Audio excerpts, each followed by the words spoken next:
सयानी बुआ का नाम वास्तव में ही सयानी था या उनके सयानेपन को देखकर लोग उन्हें सयानी कहने लगे थे, सो तो मैं आज भी नहीं जानती, पर इतना अवश्य कहूंगी कि जिसने भी उनका यह नाम रखा हुआ है वह अवश्य नामकरण विद्या का पारखी रहा होगा। बचपन से ही वे समय की जितनी पाबंद थी, अपना सामान संभाल कर रखने में जितना पटु थी और व्यवस्था की जितनी कायल थी, उसे देखकर चकित हो जाना पड़ता था। कहते हैं जो पेंसिल वह है एक बार खरीदती थी, वह जब तक इतनी छोटी ना हो जाती थी कि उनकी पकड़ में भी ना आए तब तक उससे काम लेती थी। क्या मजाल कि वह कभी खो जाए या बार बार नोक टूट कर समय से पहले ही समाप्त हो जाए। रबड़ उन्होंने चौथी कक्षा में खरीदी थी, उसे 9वीं कक्षा में आकर समाप्त किया। उम्र के साथ साथ उनकी आवश्यकता से अधिक चतुराई में प्रौढ़ता धारण करती गई और फिर तो बुआ जी जीवन में इतनी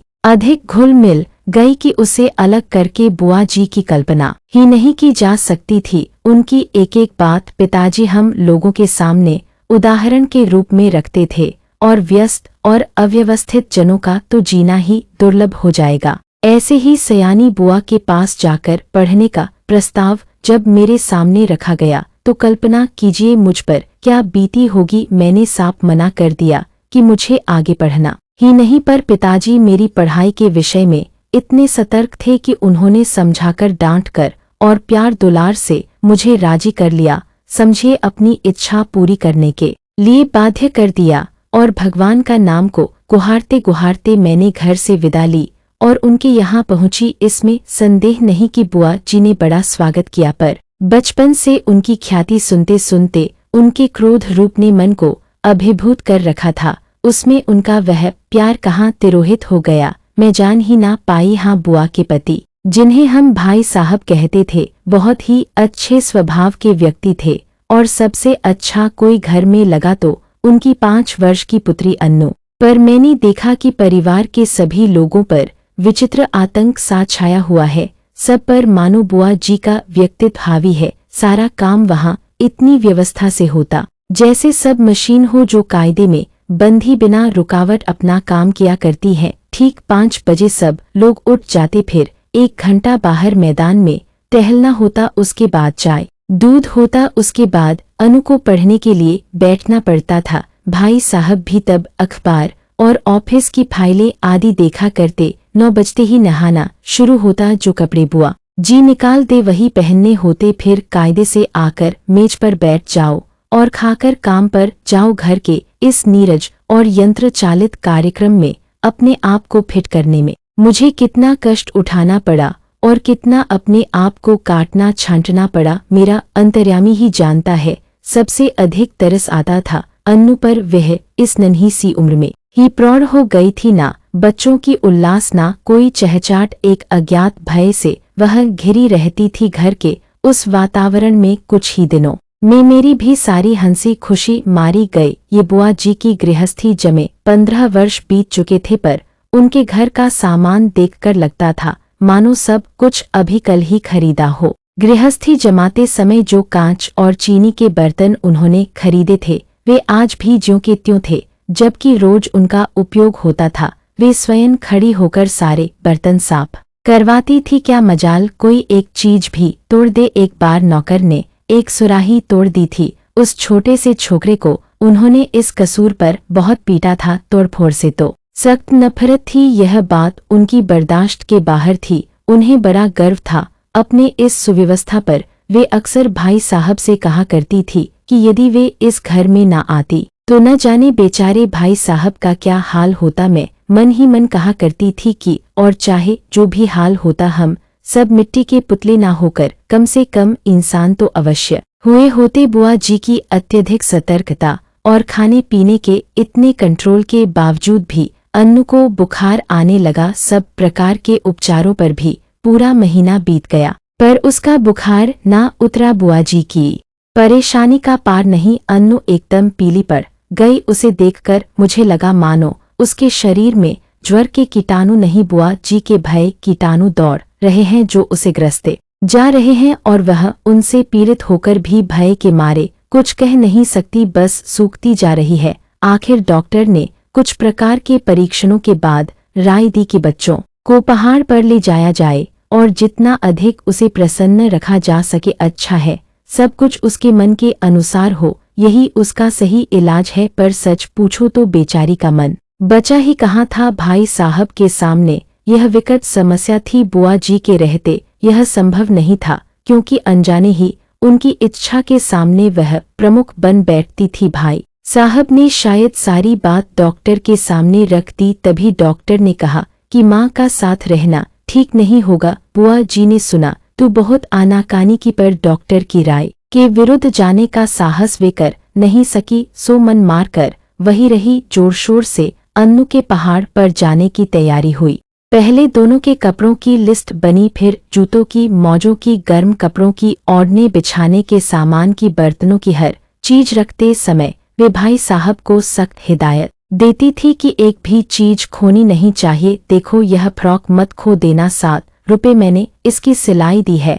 यह प्याले मत तोड़ देना, वरना 50 रुपया का सेट बिगड़ जाएगा। और हाँ, गिलास को तुम तुच्छ समझते हो, उसकी परवाह ही नहीं करोगे, पर देखो यह 15 बरस से मेरे पास है और कहीं खरोंच तक नहीं है, तोड़ दिया तो ठीक ना होगा। प्रत्येक वस्तु की हिदायत के बाद वे अन्नू पर आई। वह किस दिन किस समय क्या खाएगी उसका मीनू बना दिया। कब कितना घूमेगी, क्या पहनेगी, सब कुछ निश्चित कर दिया। मैं सोच रही थी कि यहाँ बैठे बैठे ही बुआ जी ने इन्हें ऐसा बांध दिया कि बेचारे अपनी इच्छा के अनुसार क्या खाक करेंगे। सब कह चुकी तो जरा आर्द्र स्वर में बोली, कुछ अपना भी ख्याल रखना, दूध फल बराबर खाते रहना। हिदायतों की इतनी लंबी सूची के बाद भी उन्हें यही कहना पड़ा, जाने तुम लोग मेरे बिना कैसे रहोगे। मेरा तो मन ही नहीं मानता। हाँ, बिना भूले रोज एक चिट्ठी डाल देना।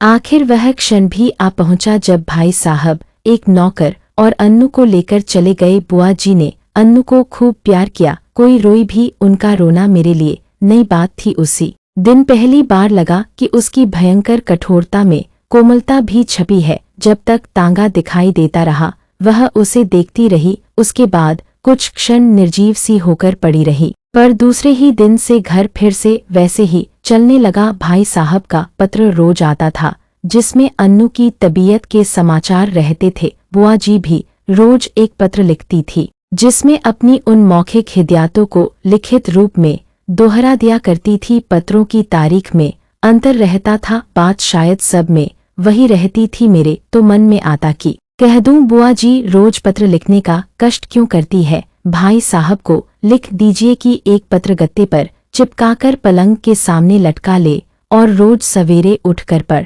लिया करे। पर इतना साहस नहीं था कि यह बात कह सकूं। करीब 1 महीने के बाद एक दिन भाई साहब का पत्र नहीं आया, दूसरे दिन भी नहीं आया। बुआ जी बड़ी चिंतित हो उठी। उस दिन उनका मन किसी भी काम में नहीं लगा। घर की कसी कसाई व्यवस्था कुछ शिथिल सी मालूम होने लगी। तीसरा दिन भी निकल गया।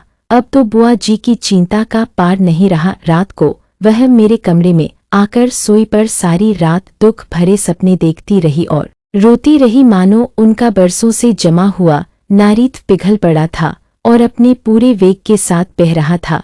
वह बार बार कहती कि उन्होंने सपने में देखा कि भाई साहब अकेले चले आ रहे हैं, अन्नू साथ नहीं है और उनकी आंखें भी लाल है। इतना कहकर वह फूट फूट कर रो पड़ती। मैं तरह तरह के उन्हें आश्वासन देती, पर वह तो कुछ सुन ही नहीं रही थी। मेरा मन भी कुछ अन्नू के ख्याल से, कुछ बुआ जी की दशा देखकर बड़ा दुखी हो रहा था। तभी नौकर ने भाई साहब का पत्र लाकर दिया। बड़ी व्यग्रता से कांपते हाथों से उन्होंने उसे खोला और पढ़ने लगी। मैं भी सांस रोककर बुआ जी के मुंह की ओर देख रही थी कि एकाएक पत्र फेंककर सिर पीटती बुआ जी चिखकर रो पड़ी। मैं भी धक रह गई। आगे कुछ सोचने का साहस ही नहीं होता था। आंखों के आगे अन्नू की भोली सी नन्ही सी तस्वीर घूम गई। तो क्या अन्नू सचमुच ही संसार में नहीं है? यह सब कैसे हो गया? मैं साहस करके भाई साहब का पत्र उठाया। लिखा था, प्रिय सयानी, समझ में नहीं आता किस प्रकार तुम्हें पत्र लिखूं, किस मुंह से तुम्हें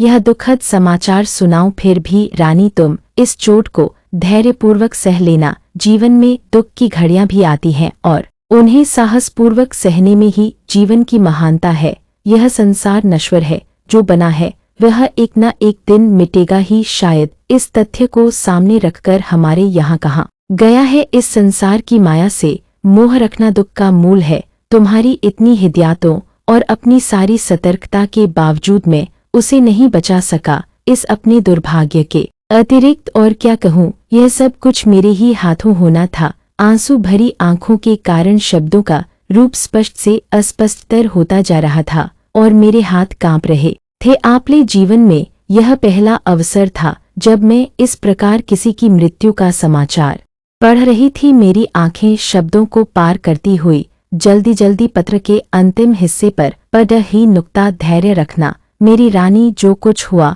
उसे सहने की और भूलने की कोशिश करना। कल 4:00 बजे तुम्हारा 50 रुपये वाले सेठ के दोनों प्याले मेरे हाथ से गिरकर टूट गए। अनु अच्छी है और शीघ्र ही हम लोग रवाना होने वाले हैं। 1 मिनट तक मैं हतबुद्धि सी खड़ी रही, समझ नहीं पाई यह क्या से क्या हो गया।